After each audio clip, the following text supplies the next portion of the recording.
تو عید بقرعید آنے والی ہے، کچھ اس کے وجوب کی، قربانی کے وجوب کی شرائط پہلے میں ذکر کر دیتا ہوں، پھر انشاءاللہ کوسچنز لیے جائیں گے۔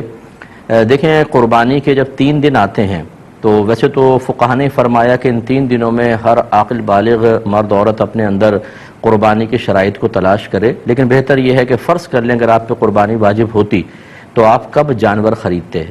جیسے مثلا آپ کو اندازہ ہو کہ 1 ہفتے پہلے لے آتے یا 3 دن پہلے لے آتے، تو بس اس وقت آپ اپنے اندر یہ شرائط تلاش کیجئے گا۔ گھر کے جس فرد میں یہ شرطیں جمع ہوں گی اس پر عید الاضحیٰ کی قربانی کرنا واجب ہوگا۔ ہمارے عمومی طور پہ یہ دیکھا ہی نہیں جاتا، بس ابا جان قربانی کر رہے ہیں وہی کرتے چلے جاتے ہیں۔ بعض اوقات گھر والوں کے اندر ایک راؤنڈ لگتا ہے کہ اس سال والد صاحب کی قربانی، اگلے سال والد صاحب نہیں کریں گے، امی کی طرف سے ہوگی، پھر وہ نہیں کریں گے تو دادی جان کی طرف سے ہوگی۔ اسی طرح بعض لوگ کوسچنز کرتے ہیں کہ ہم پہلی مرتبہ قربانی کر رہے ہیں تو سنا ہے کہ نبی کریم صلی اللہ علیہ وسلم کی جانب سے پہلی قربانی کرنی چاہیے۔ اسی طرح بعض لوگ یہ سمجھتے ہیں کہ پہلے والدین کی طرف سے ہوگی پھر ہم قربانی کرنا شروع کریں گے۔ یہ سب خیالات ٹھیک نہیں ہیں۔ پہلی بات یاد رکھیے گا کہ جس میں قربانی کی شرائط ہیں اس پہ قربانی واجب ہے، اسے تو اپنی طرف سے کرنی ہی ہوگی۔ تو یہ ہو سکتا ہے کہ والدہ میں قربانی کی شرائط جمع ہوں، والد میں نہیں، تو ان پہ قربانی واجب نہیں ہوگی، والدہ پر ہوگی۔ اور یہ بھی پاسبل ہے کہ والد صاحب کے پاس بھی شرائط جمع ہیں، والدہ، بھابھی، بھائی، بچے، بہنیں جو بالغ ہیں، ایک ایک گھر میں 10 قربانیاں واجب ہو رہی ہوتی ہیں لیکن پتہ ہی نہیں ہوتا۔ تو اس لیے جس پر قربانی واجب ہے، اگر پہلی مرتبہ بھی ہے تو اسے واجب اپنی طرف سے کر کے ادا کرنا ہوگا۔ پھر یہ نہیں ہے کہ آپ نبی کریم صلی اللہ علیہ وسلم کی طرف سے کریں، کیونکہ رحمت کونین صلی اللہ علیہ وسلم کی طرف سے کریں گے تو وہ نفلی قربانی ہوگی، تو پھر آپ کا واجب تو رہ جائے گا، آپ گناہ گار ہوں گے۔ ہاں، اگر کوئی ایسا شخص جذبہ رکھتا ہے تو 2 جانور لے کر آئے یا 2 گائے کے حصے لے، ایک حصہ نبی کریم صلی اللہ علیہ وسلم کے نام پر اور ایک اپنی طرف منسوب کر کے کرے۔ لیکن بہرحال جس میں قربانی کی شرائط جمع ہیں اس پہ قربانی واجب ہے۔ اب وہ شرائط کیا ہیں؟ نمبر 1، مسلمان ہونا، کافر پر نہیں ہوتی۔ عاقل اور بالغ ہونا، پاگل، مجنون اور نابالغ بچے پہ قربانی واجب نہیں ہے۔ تیسرا، مقیم ہونا، یعنی انسان مسافر نہ ہو۔ مسافر سے مراد جو شرعی مسافت ہوتی ہے کہ آپ شہر کی حدود سے باہر نکل گئے اور کم از کم 92 کلومیٹرز دور جانے کا ارادہ ہے۔ جیسے شہر کی حدود سے نکلیں گے مسافر ہیں، پھر اس وقت تک آپ مسافر رہیں گے جب تک آپ کسی اور شہر میں جا کر کم از کم 15 دن قیام کی نیت نہ کر لیں، یا پھر وہ آپ کا وطن اصلی ہو۔ وطن اصلی کہتے ہیں جیسے مثال کے طور پہ جہاں پر آپ پیدا ہوئے اور آپ کا آبائی گھر اب بھی وہاں موجود ہے، ماں باپ ہیں یا آبائی گھر موجود ہے، کم از کم وہ آپ کا وطن اصلی ہے۔ جیسے آپ کراچی میں کام کے لیے آئے اور پھر 2 دن کے لیے اپنے وطن اصلی میں چلے گئے قربانی کے ایام میں، تو وہ تو پھر آپ کا وطن اصلی ہے، جیسے آپ پہنچیں گے مقیم ہو جائیں گے۔ اور اسی طریقے سے اگر آپ نے کسی اور جگہ رہائش اختیار کر لی اور وہاں سے نکلنے کا ارادہ نہیں ہے کہ اب میں مستقل یہاں رہوں گا، وہ وطن اصلی ہوتا ہے۔ اور تیسرا، کہیں پر آپ نے شادی کی ہو اور آپ کی زوجہ وہاں پر ہوتی ہوں، موجود ہیں، تو پھر آپ جیسے دوسرے سٹی میں چلے گئے، جیسے ہی اپنے اس شہر میں آئیں گے جہاں آپ نے شادی کی ہے اور زوجہ بھی ادھر ہونی چاہیے اس شہر میں، تو آپ مقیم خود بخود ہو جائیں گے، چاہے 2 دن کے لیے گئے ہوں۔ لیکن اس کے علاوہ اگر کوئی ہے، ان تینوں چیزوں کے علاوہ، تو کم از کم 15 دن کی نیت کریں گے تو مقیم ہوں گے، ورنہ مسافر رہیں گے۔ تو مسافر پہ قربانی واجب نہیں ہوتی ہے، مقیم پر واجب ہوتی ہے۔ اور چوتھا، یہ اچھی طرح ذہن میں رکھیے گا کہ قربانی کے 3 دنوں میں اگر آپ کے پاس اتنا مال ہے کہ جس کی مالیت 52.5 تولہ چاندی تک پہنچ جائے اور وہ آپ کی ضرورت سے یا حاجت اصلیہ سے زائد بھی ہو، تو آپ پہ قربانی واجب ہوگی، یعنی یہ قربانی کا نصاب ہے۔ 52.5 تولہ چاندی تقریباً آج کل 45,000 50,000 کا حساب کر لیں آپ، بس اتنا اگر اماؤنٹ آپ کے پاس ہے اور آپ کی ضروریات زندگی سے زائد ہونا چاہیے۔ ضروریات زندگی میں کون سا ہوگا؟ جیسے اگر فرض کر لیں آپ کو سیلری ملی تو راشن لینا ہے، بچوں کی فی پے کرنی ہے، اور چیزیں ہیں، یا گھر کے جو ضروریات زندگی کا سامان ہوتا ہے، جیسے آپ کے کپڑے ہیں، آپ کے جوتے، اور اگر آپ نے اے سی لگایا ہوا ہے وہ بھی حاجت اصلیہ میں آتا ہے، آپ کا فریج، واشنگ مشین، برتن وغیرہ، یہ سب حاجات اصلیہ میں آتے ہیں۔ اسی طرح آپ کا ذاتی مکان، یہ حاجت اصلیہ میں ہے۔ اس سے فالتو کوئی بھی سامان ہو کہ جو آپ نے جو آپ کی ضروریات زندگی سے زائد ہے یا پھر سونا چاندی کی شکل میں ہے، تو وہ اس پہ قربانی واجب ہوگی۔ لہٰذا اب آپ کو دیکھنا یہ ہوگا، مثال کے طور پہ اگر کسی بہن کے پاس 1 تولہ سونا ہے تو یقیناً 52.5 تولہ چاندی تک اس کی قیمت پہنچتی ہے، تو ان پر قربانی واجب ہوگی۔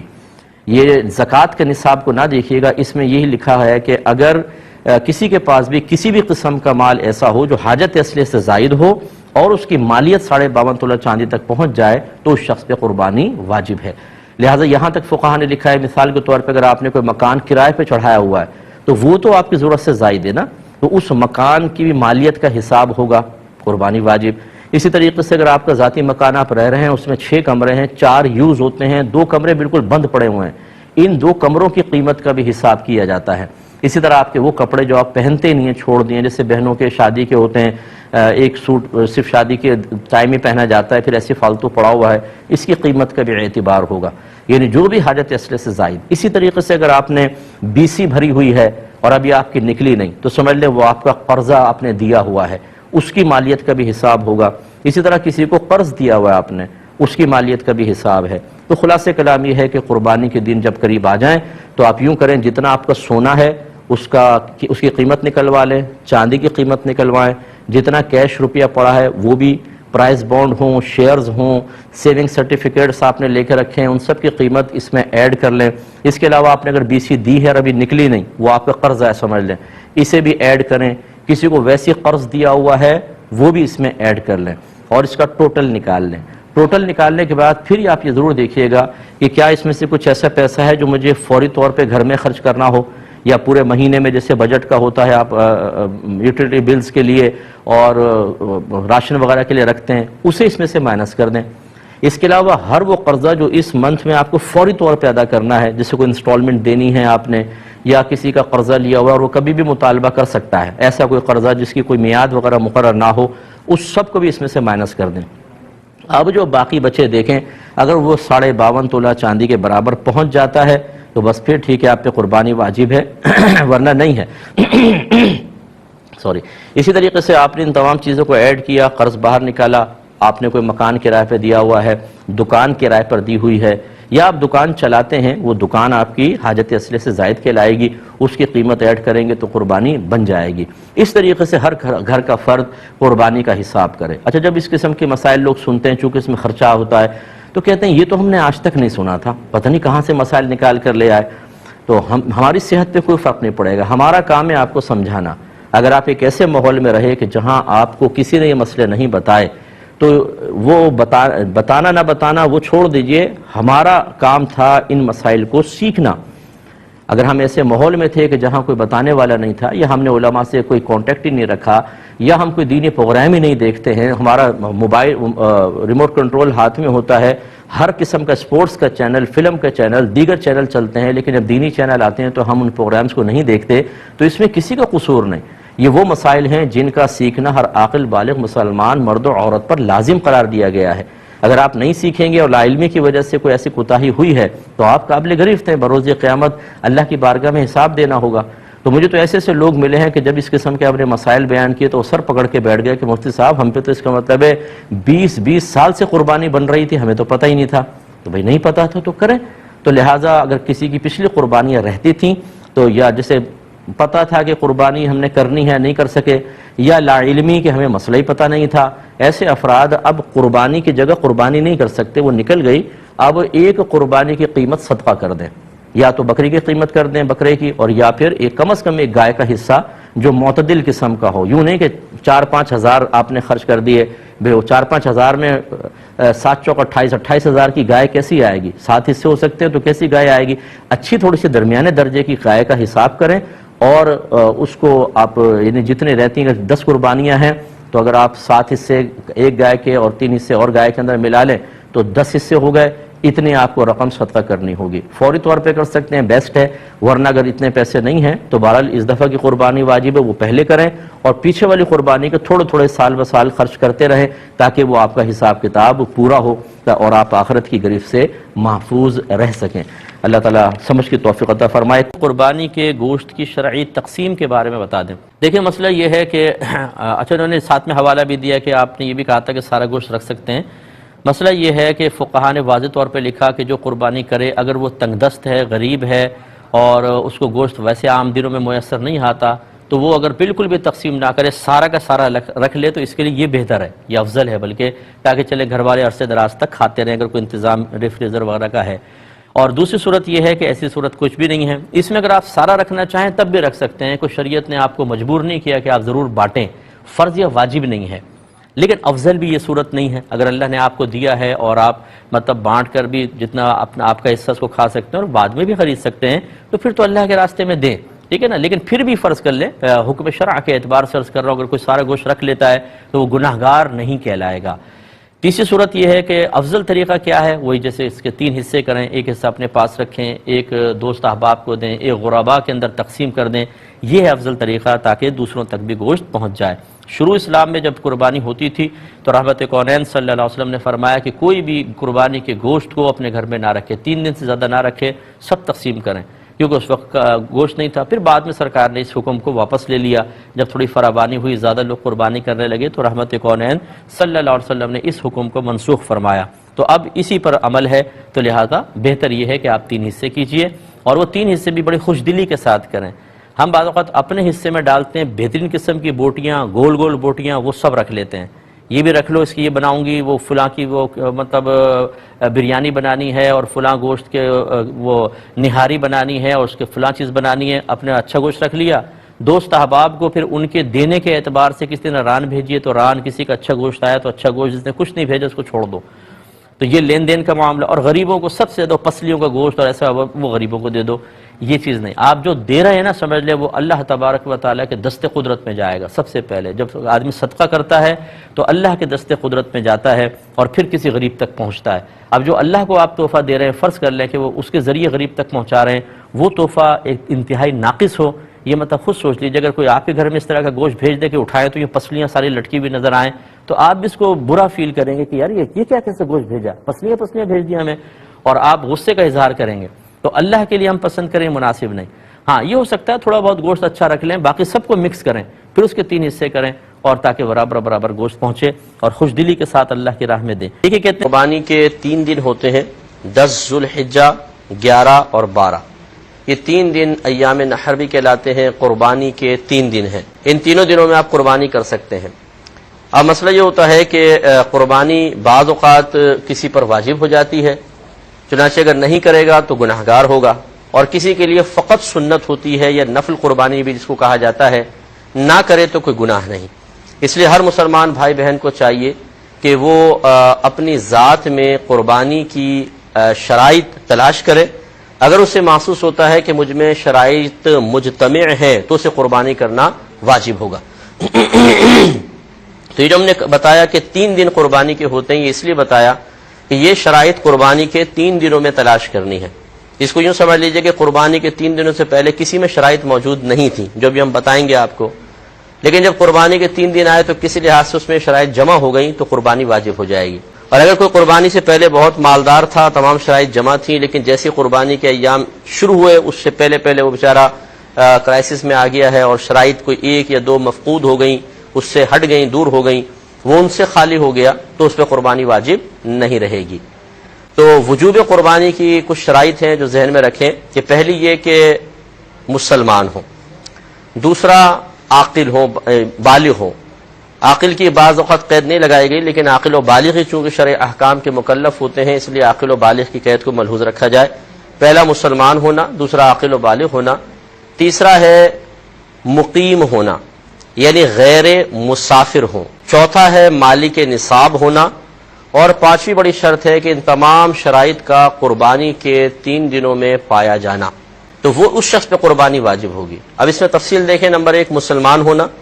اچھا، اب یہ پہلے میں عرض کر دوں تمہیداً کہ ہوتا یہ ہے کہ ہمارے گھروں میں کچھ غلط طریقے رائج ہوتے ہیں۔ مثال کے طور پر بعض اوقات تو کہتے ہیں کہ بھئی 1 بکرا ہمارے یہاں آتا ہے اور سب گھر والوں کی طرف سے ہم ہر سال کر دیتے ہیں۔ یہ چیز بالکل غلط ہے کہ ہو سکتا ہے، پہلی بات تو یہ کہ 1 بکرے میں 2 آدمی شریک نہیں ہو سکتے، 1 بکرا 1 کی طرف سے ہی ہوگا، لہذا اگر 2 آدمی اپنی طرف منسوب کر دیں کہ ہم دونوں کی طرف سے 1 بکرا تو کسی کی قربانی نہیں ہوگی۔ تو پہلی بات تو یہ کہ پورا گھر اگر 1 بکرے کو کسی ایک کی تمام کی طرف منسوب کر دیتے ہیں، مثلا والد صاحب بکرا لائے، کہا بھئی ہم سب کی طرف سے ہو گیا، تو یاد رکھیں کسی کی بھی قربانی نہیں ہوگی۔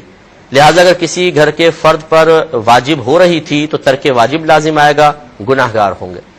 دوسرا یہ کہ ہمارے ہاں بعض اوقات ایک راؤنڈ سے چلتا ہے کہ مثلا 1 سال والد صاحب نے کی ہے، اگلا سال آئے گا تو اعلان ہوگا جی اب کی دفعہ امی کی طرف سے ہوگی کیونکہ پچھلی دفعہ ابو نے کی تھی، اس سے اگلے آئے گا تو بڑے بھائی جان، اس سے آگے اگلے سال چھوٹے بھائی جان، اس کے بعد بہن کی طرف سے. یعنی ہم ہر سال بدل بدل کے کرتے ہیں. یہ نہیں سوچتے کہ کس پر قربانی واجب ہو رہی ہے کس پہ نہیں. اب ہو سکتا ہے کہ والد صاحب پہ قربانی واجب ہو لیکن وہ کہے اس سال میں نے نہیں کرتا ہوں کیونکہ میں نے پچھلے سال کی تھی، اس سال تمہاری امی کی طرف سے کر دیتا ہوں. اور امی جان پہ قربانی واجب نہیں ہو رہی تو لازم بات ہے کہ ان کی طرف سے نفل ادا ہوگی اور والد صاحب ترک واجب کی وجہ سے گناہ کے مرتکب ہو جائیں گے. تو یہ طریقہ غلط ہے. اچھا پھر اس طرح بھی ہوتا ہے کہ بعض اوقات گھروں میں ہر سال ایک ہی شخص اپنی طرف سے قربانی کر رہا ہوتا ہے. جی کون کرے گا؟ ہمارے تو والد صاحب کرتے ہیں ہر سال اپنی طرف سے. باقی جو گھر کے افراد ہیں وہ اپنی ذات میں قربانی کی شرائط کو تلاش کرنے کی زحمت ہی گوارا نہیں کرتے. وہ کہتے ہیں بس ہمارے اصول یہ ابا جان کریں گے، بس ابا جان ایک بکرا لائے ذبح کیا خوش ہیں ابا جان. باقی ہو سکتا ہے بیوی پہ بھی قربانی واجب ہو، بیٹے پر بھی، بہو پر بھی، ان کی پرواہ نہیں ہوتی. اس طرح وہ سب ترک واجب کی وجہ سے گناہگار ہوتے ہیں.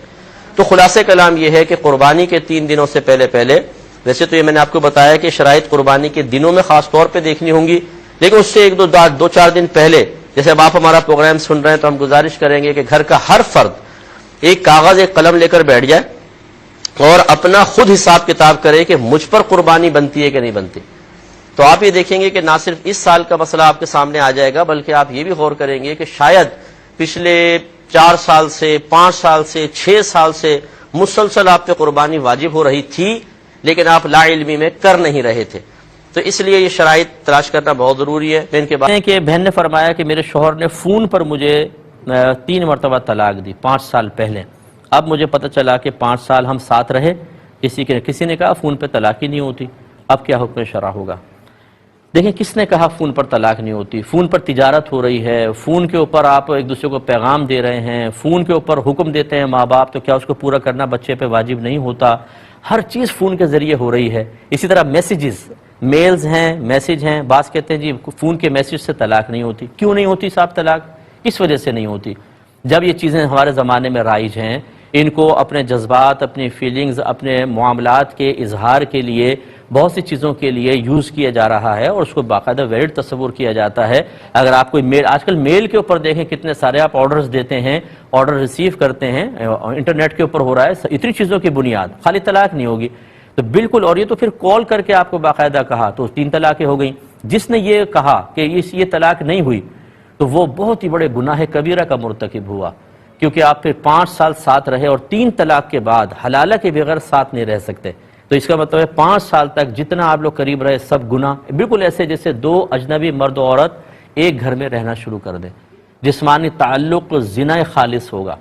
اگر اس دوران کچھ بچے پیدا ہوئے تو اس کا نسب والد سے ثابت نہیں ہوگا کیونکہ وہ ناجائز طریقے سے بچہ پیدا ہوا ہے. اور اس پہ خطرناک معاملہ یہ ہے کہ یہ سب کام آپ جائز سمجھ کے کر رہے تھے. اچھا اب اگر کوئی فرض کر لے صاحب علم واقعی کوئی مفتی صاحب تھے، پہلی بات تو یہ کہ مفتی صاحب کبھی کوئی ایسا فتویٰ نہیں دیں گے، یہ میری گارنٹی ہے. لیکن آپ نے کسی مولوی صاحب سے معلوم کر لیا تو اس میں یہ نہیں ہے کہ اب آپ کے لیے رعایت کا پہلو نکل آیا. جو مسئلہ ہے آپ کو کسی مستند ادارے سے معلوم کرنا چاہیے تھا. تو لہٰذا بہرحال یہ تمام صورتحال، ان تمام چیزوں پہ آپ گناہ کریں. میرا مشورہ ہوگا احتیاطاً تجدید ایمان اور تجدید نکاح بھی کریں، اور آپ بغیر حلالہ کے آپ اس شوہر کے ساتھ دوبارہ نہیں رہ سکتی ہیں. ہماری گزارش ہے ایسا کوئی معاملہ ہو تو مستند علماء سے، مفتیان کرام سے مسئلہ معلوم کیا کریں.